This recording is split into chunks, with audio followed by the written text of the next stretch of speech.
Capítulo 13. Espero, querida, disse o Sr. Bennet à esposa durante o café na manhã seguinte, que tenha organizado um bom jantar hoje, pois tenho razões para esperar um convidado adicional ao nosso grupo familiar. A quem se refere, meu querido? Não sei de ninguém que venha, a menos que Charlotte Lucas apareça. E espero que os meus jantares sejam bons o bastante para ela. Não creio que ela veja muitos iguais aos nossos em sua casa. A pessoa a que me refiro é um cavalheiro, um forasteiro. Os olhos da Sra. Bennet brilharam. Um cavalheiro? Um forasteiro? É o Sr. Bingley, tenho certeza. Bem, é claro que ficarei muitíssimo contente em ver o Sr. Bingley. Mas, meu Deus, que azar!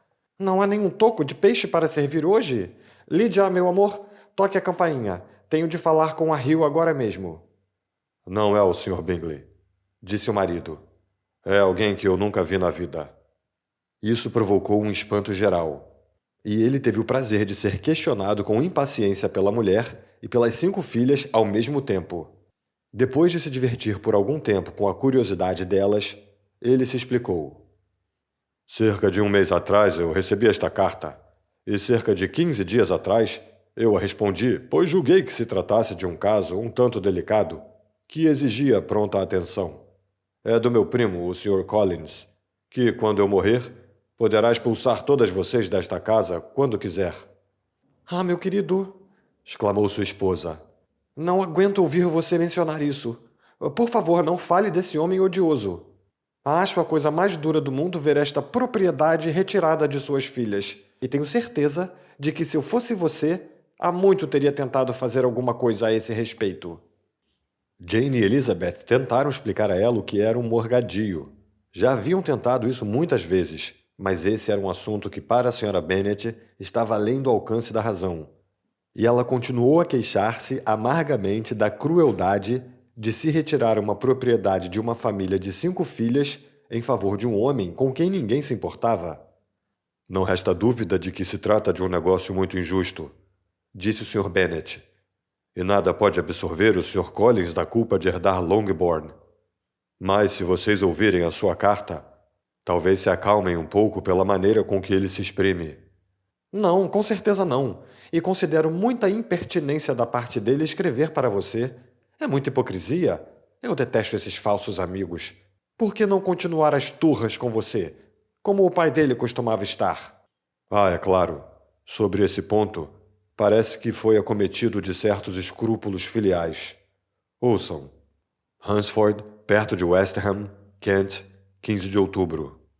Prezado senhor, sempre me senti constrangido com o desentendimento entre o senhor e o meu falecido e honrado pai. E desde que tive a desgraça de perdê-lo, tenho desejado sanar o problema. Mas por algum tempo fui retido por minhas próprias dúvidas, temendo que fosse desrespeitoso à memória dele ter boas relações com alguém com quem sempre teve desavenças. Agora, porém, já tomei uma decisão sobre o assunto, pois, tendo-me ordenado na Páscoa, tive a boa sorte de ser distinguido pelo patrocínio da excelentíssima Lady Catherine de Bourgh, viúva de Sir Lewis de Bourgh, cuja generosidade e beneficência me elegeram para a digníssima reitoria desta paróquia, onde me empenharei com o máximo afinco em servir Sua Senhoria com agradecido respeito e em estar sempre pronto para executar os ritos e as cerimônias instituídos pela Igreja da Inglaterra. Como eclesiástico, aliás, sinto ser o meu dever promover e levar a bênção da paz a todas as famílias ao alcance da minha influência.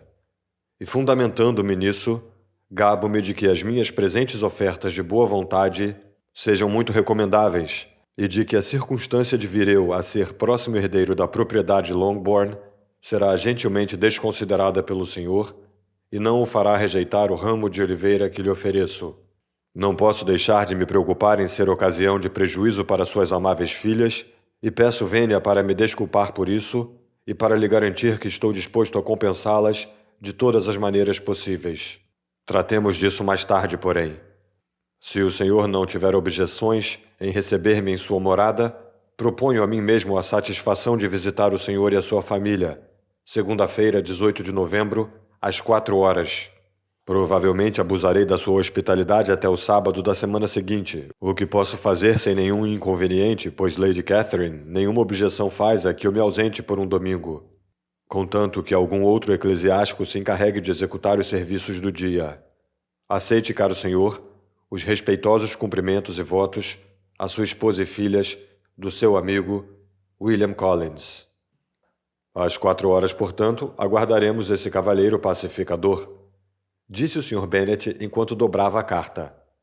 Ele parece ser um rapaz muito consciencioso e gentil, palavra de honra, e não tenho dúvida de que será uma relação valiosa. Sobretudo se Lady Catherine tiver a boa vontade de deixá-lo vir outras vezes. Há algum bom senso no que ele diz sobre as meninas, porém. E se ele estiver disposto a compensá-las de algum modo, não serei eu a desencorajá-lo.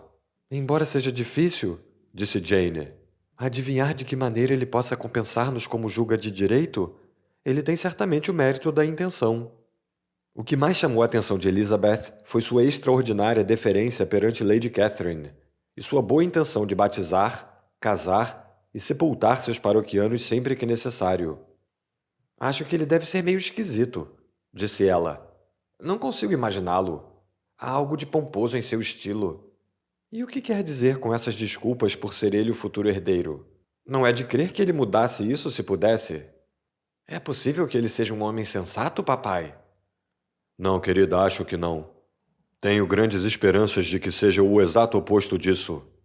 Há um misto de subserviência e de presunção em sua carta que é bem promissor. Estou impaciente por vê-lo. Em matéria de redação, disse Mary, a carta não parece má. A ideia do ramo de oliveira talvez não seja totalmente nova, mas acho que foi bem a propósito. Para Catherine e Lydia, nem a carta nem seu autor apresentavam o menor interesse. Era quase impossível que seu primo aparecesse em uniforme escarlate, e já havia algumas semanas que as únicas companhias masculinas que lhes causavam satisfação só vestiam essa cor. Quanto à mãe, a carta do Sr. Collins acabara com boa parte de sua má vontade com ele, e ela se preparava para conhecê-lo com um grau de serenidade que muito admirou seu marido e as meninas. Chegou o Sr. Collins com pontualidade e foi recebido com grande cortesia pela família inteira. O Sr. Bennet, de fato, pouco falou, mas as mulheres estavam muito dispostas a falar, e o Sr. Collins não parecia nem precisar de incentivos para conversar, nem ser inclinado ao silêncio. Era um jovem alto, corpulento, de 25 anos. Tinha ares graves e solenes, e seus modos eram muito formais. Mal chegara e já cumprimentava a Sra. Bennet por ter tão lindas filhas. Disse que já ouvira falar muito da beleza delas, mas que nesse caso a fama não estivera à altura da verdade. E acrescentou que não duvidava de que no devido tempo as encontraria todas bem casadas. Tal galanteria não era muito do gosto de algumas das ouvintes, mas a Sra. Bennet, que não reclamava de nenhum cumprimento, respondeu prontamente. É muita gentileza de sua parte, e eu desejo de coração que assim seja, pois, caso contrário, elas estarão em apuros. Foi muito estranho o modo como as coisas foram arranjadas. A senhora faz referência, talvez, ao morgadio desta propriedade. Ah, meu senhor, a isso mesmo. O senhor há de admitir que foi um duro golpe contra as coitadas das minhas filhas? Não que eu ache que a culpa é sua, pois sei muito bem que essas coisas são questão de sorte. Não há como saber o que será de uma casa quando ela entra no morgadio. Tenho plena consciência, minha senhora, das dificuldades de minhas garbosas primas, e muito poderia dizer sobre o assunto, mas receio mostrar-me atrevido ou precipitado. Posso, porém, garantir às jovens senhoritas que vim preparado para admirá-las. No momento, nada mais direi. Quem sabe no futuro, quando nos conhecermos melhor. Foi interrompido pelo chamado para o jantar, e as meninas sorriram umas para as outras.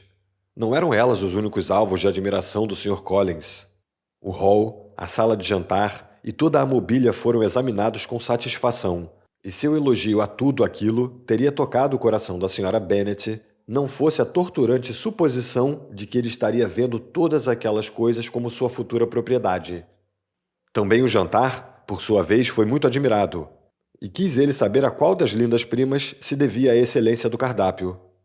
Foi, porém, corrigido pela Sra. Bennet, que lhe garantiu com certeza que podia muito bem pagar um bom cozinheiro e que suas filhas nada tinham que fazer na cozinha. Ele se desculpou por tê-la desagradado. Em tom gentil, ela declarou não estar de modo algum ofendida. Ele, porém, continuou a se desculpar por cerca de 15 minutos. Se você gostaria de fazer uma doação para colaborar com melhorias técnicas do canal, nossa chave Pix é prmatos, com um T só, @hotmail.com. Obrigado.